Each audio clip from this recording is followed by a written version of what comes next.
திண்ணை வார்த்தை ரொம்ப குட்டி தான், அதுக்காக ஒதுக்கப்பட்ட இடமும் குட்டி தான். ஆனால் அந்த திண்ணைக்கு பின்னாடி ஒளிஞ்சிருந்த இமோஷன்ஸ் ரொம்ப பெருசு. பல வருஷம் நம்ம கூட பழகினவங்க கூட என்னென்னா ஆகிட்டு போ அப்படின்னு நம்மளை ஈஸியாக கடந்து போகிற இந்த ஜெனரேஷனில் நம்மலாம் வாழ்ந்துட்டு இருக்கும் போது நம்மளோட முன்னோர்கள் எப்படி தெரியுமா வாழ்ந்துருக்காங்க? யாருன்னே தெரியாத ஒரு வழிபோக்கர் கூட என் வீட்டை வந்து கிராஸ் பண்ணி போகும்போது டயர்டாக இருக்குது அப்படின்னு ஃபீல் பண்ணிவிட்டு அப்படியே கடந்து போயிடக்கூடாது, அவங்கள கூட நான் டிசப்பாயிண்ட் பண்ணணும்னு நினைக்கல அப்படிங்கிறதுக்காக தங்களோட வீட்டு வாசலில் எழுப்பப்பட்ட அந்த சின்ன இடம்தான் திண்ணை. இந்த இடத்துல நிறைய எமோஷன்ஸ் ஒளிஞ்சிருக்கு. எப்படி நம்ம இப்போலாம் வந்து ஒரு விஷயத்தை ஷேர் பண்ணணும் நம்ம ஃப்ரெண்ட்ஸ் கிட்டலாம் அப்படின்னு நினச்சா இமீடியட்டாக வாட்ஸ்அப் எடுத்து ஒரு வீடியோவை ஷேர் பண்ணிடுறோம், இன்ஸ்டாகிராமில் ஒரு ரீல்ஸை ஷேர் பண்ணிடுறோம். ஆனால் அந்த காலகட்டத்தில் அந்த திண்ணையை தான் பயன்படுத்தி தங்களோட ஃப்ரெண்ட்ஸ் கூட எல்லாருக்கூடையுமே வந்து அவங்க ஜாலியாக காசிப்ஸ் பேசிக்கிட்டு விளையாடிக்கிட்டு அவங்களோட நிறைய இமோஷன்ஸை ஷேர் பண்ண இடமா தான் இந்த திண்ணை இருந்திருக்கு.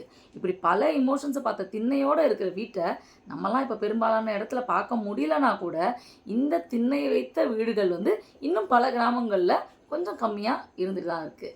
எப்படி உங்களுக்கெல்லாம் வந்து திண்ணை வச்ச வீடை வந்து பார்க்கும்போது ஒரு சின்ன சைல்ட்ஹுட் மெமரிஸ் அப்படிங்கிறது வந்து உங்கள் மைண்டில் ஹிட் ஆகுமோ, அதே மாதிரி இந்த வீடியோவை பார்க்குற உங்களில் எத்தனை பேருக்கு திண்ணை வச்ச வீடை பிடிக்கும் அப்படிங்கிறத மறக்காமல் கமெண்ட்ஸ் லீவ் பண்ணுங்கள்.